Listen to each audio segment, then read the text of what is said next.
Naam, assalamu alaikum wa rahmatullahi wa barakatuh. Sasa mimi nataka nikuelekeze dawa kubwa, dawa ya maana sana, dawa kubwa. Yani nataka kuelezea dawa hii, ama ninavyoelezea dawa hii mpaka ndugu yangu nahisi kama chozi linataka kunitoka, yani mpaka natetemeka juu ya hii dawa ya mkanya. Ni moja kati ya dawa kubwa sana. Ndugu yangu Said Al-Hidhiri Mbagala misheni pale anajua habari kubwa sana juu ya hii dawa, na wengine wote, watu wa Mombasa, watu wa Nairobi pale Mlolongo, watu wa Bujumbura wanajua, wanafahamu dawa hii ya mkanya, shapirika sana maeneo hayo. Hii dawa ndugu yangu sifa yake kubwa ni kuendesha ubaya, kutoa ubaya.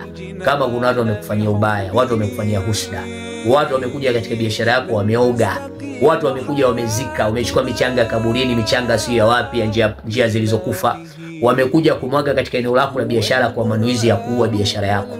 Na kweli mwanzoni ulikuwa unauza sana, ulikuwa unajaza sana, wateja walikuwa wanakuja kutoka mpaka nje ya nchi, lakini ndugu yangu sasa hivi kuanzia asubuhi mpaka jioni umeuza sana shilingi 400. Yani mpaka unajiuliza hivi nani kanifanyia hivi?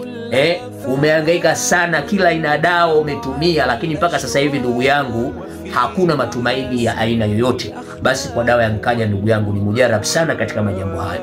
Lakini pia wewe ambaye umefanyiwa husda katika ndoa yako, mwanzoni mlikuwa mnapendana na mumeo, mwanzoni mlikuwa mnaelewana na mume wako, lakini leo umemleta mdogo wako kutoka Mbwinde kule, kaja umesema mdogo wangu njoo unisaidie kazi na kibanda, nauza nyanya, nauza ntole, nauza sijui parachichi, umemleta ndugu yako leo, lakini leo ndio kakuchukulia mume wako. Watu wamekufanyia husda, watu wanakuletea maneno, wanakuletea vitimbi, wanataka kuvunja nyumba yako, ndoa yako, hamuelewani na mume wako mpaka leo. Sasa dawa hii ya mkanya inakwenda kuondosha mabaya. Wewe unatafuta kazi, unahangaika na kazi, wewe ambaye kazi zako haziendi, mwelekeo katika maisha yako huoni, unafanya kazi lakini hauna hata kibanda, ukipigiwa simu nyumbani kwenu unakwenda kuongelea pembeni ama upokei, huna cha maana unachokifanya. Sasa hii dawa ya mkanya ndugu yangu ina sifa ya kuondosha ubaya na kuleta uzuri. Hata kama wewe ukipata mwanaume leo mnakaa siku 3 mnagombana, mnaachana, hudumu katika mahusiano, basi ndugu yangu nakuomba tena, nenda katafute dawa hii ya mkanya. Chunga, uwe mwangalifu, upate dawa makini. Ukichukua dawa hii ya mkanya, kama ni mfanya biashara, tumia kuoga, tumia kumwaga katika eneo lako la biashara, yani kuoshea ama kupigia deki katika eneo lako la biashara. Kama wewe mtafutaji ambaye unatafuta, unahangaika na maisha, unafanya shughuli zako, unafanya kazi zako, unafanya kazi za udalali, una ofisi, una yadi za magari, biashara imekuwa nzito, haiendi, oshea katika eneo lako la ofisi, tumia kuogea dawa hii ya mkanya.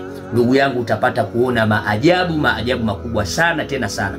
Wewe ambaye huelewani na mkeo, wewe ambaye huelewani na mumeo, tumia dawa hii kuoga, tumia dawa hii kuchoma kwa manuizo kwa ajili ya kuzima, kwa sababu mkanya maana yake ni kuonya, kuondosha ubaya. Hata kama kuna maneno ndani ya nyumba, basi hii dawa ya mkanya utakapokuwa unatumia kupigia deki katika nyumba, basi mumeo anapoingia ndani, basi nyumba inakuwa na utulivu, kwa sababu mwanaume anaweza kaingia ndani anaona kama yuko katika makaa ya moto, nyumba inawaka, vurugu, mara achukue simu, mara achukue kitu gani akupige nacho, yani amani hakuna. Lakini hii dawa ya mkanya utakapotumia kuoshea katika nyumba yako, wewe mwenyewe kuoga, wewe mwenyewe kuchoma, basi amani katika mji wako itatulia. Hii ndio dawa ya mkanya, dawa ya maana sana.